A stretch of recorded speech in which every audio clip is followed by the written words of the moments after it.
My name is Sarah Schultz, and this is my case for creationism. I know, but hear me out. How many people on this stream are wearing glasses, or like me, are wearing contacts? Well, evolution has failed us, y'all. Recently, I went to the optometrist for my annual exam, and while I'm sitting there in that dark room in the ginormous chair they always have, I asked the doctor, so what's my vision level? 20/40? Her response, 2400. 2400. I didn't see that one coming. I thought we were humans post-evolution. We have refined motor skills, we're mostly intelligent, we have gone to the moon and back, but we are all blind.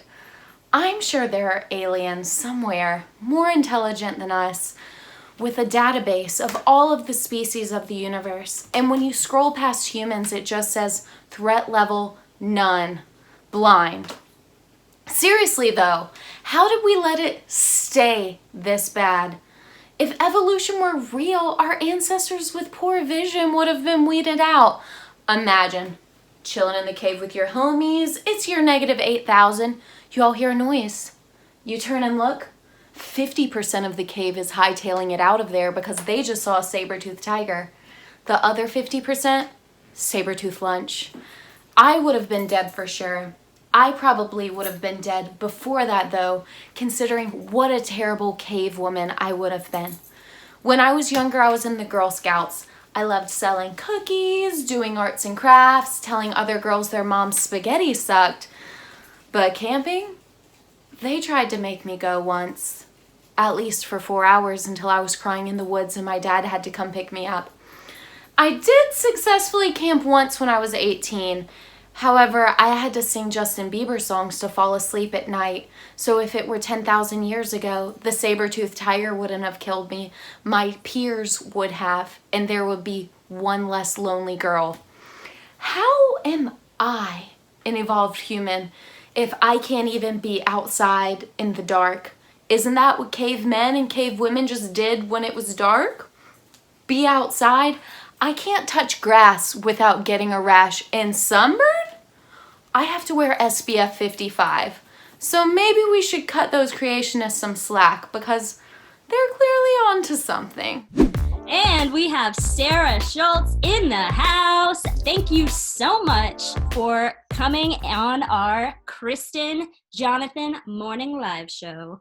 Thank you so much for having me. Wow. I was watching a little bit of your segment and I just, wow. Oh, you're too kind. No. First of all, you got to tell me a lot about that experience because I've honestly thought about getting with Laugh Labs and it just seems like super feminine empowered. And, just tell me a little bit about that. Sure. So I've been doing improv here in Atlanta for a little over 2 years, and stand-up had always been something I was interested in, but had never just bit the bullet and done it. So many people kept telling me, you don't need to take a class or do anything. You just need to go to an open mic. And I was like, no, I need to take a class. I need to know how to do this. So Catherine Wynn and Lauren Casolo are on an improv team with me, Too Many Cooks, and Lauren signed up, and Jonathan's also on Too Many Cooks. And there really are too many cooks. I can't keep track of how many there are anymore. I know. And Laugh Lab had been something I had known about and was like, I want to do this, but I'm scared. So then Lauren was like, I'm signing up for this. So then I was like, okay, I am too. And then Catherine did. So then we all did it together. And it was really great. It was good to be there with Lace and Hillary. So Lace was our teacher and Hillary Heath was our TA. And they offered great guidance the whole time. And it was just a group of all women. And I think that they are going to open it up soon to be not just women, but also members of the LGBTQ plus community. Letters. Yes. Yeah, it was really great, and I was really excited to start doing open mics and everything. I'm really excited to get out there after all of this. I've been trying to write some every day. I haven't done it every day, but it's been a goal. So what did Lace kind of tell you in those experiences, whenever you were just out of your mind, scared that you were going to be, walking up there and, the crowd falls silent? So something she reminded us the whole time is that it's a room, for this situation at least, that we're referencing. It's a room full of people that came there to see you. They want to see you succeed, their friends and family. So that wasn't really an issue of worrying about the audience at all. In regards to remembering material, just hammering it in, like, this, like, believe in yourself. You got this. And that's what makes a great comedian, though. It's not even so much like, obviously you want to have good content, but it's crazy to me how you can go up there with, so much confidence in your ability, and then just how you deliver a joke is what makes it so funny. It doesn't matter the crowd size. It could be like one person or 100 people. I could be no makeup, full face of makeup. I did a show last year in my high school prom dress, which was really daunting because it fit tighter than it did when I first wore it. I'm like, okay, I'm getting on the stage in this dress. Did they toss pig blood on you at the end? Like, this is like Carrie comedy. I put blood on myself beforehand. It was a Halloween show. So I was actually covered in blood.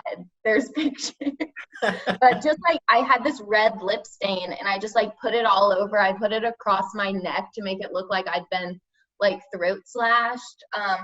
But I guess what I'm saying is it's like it just took repetition doing it so many times that now it's like the whole aspect of stage fright in regards to that's just completely gone. I'll get up there wearing anything, I'll say anything, I'll do anything. Once all of the quarantine and all that fun stuff is over, have you figured out where you're going to start trying to make your rounds?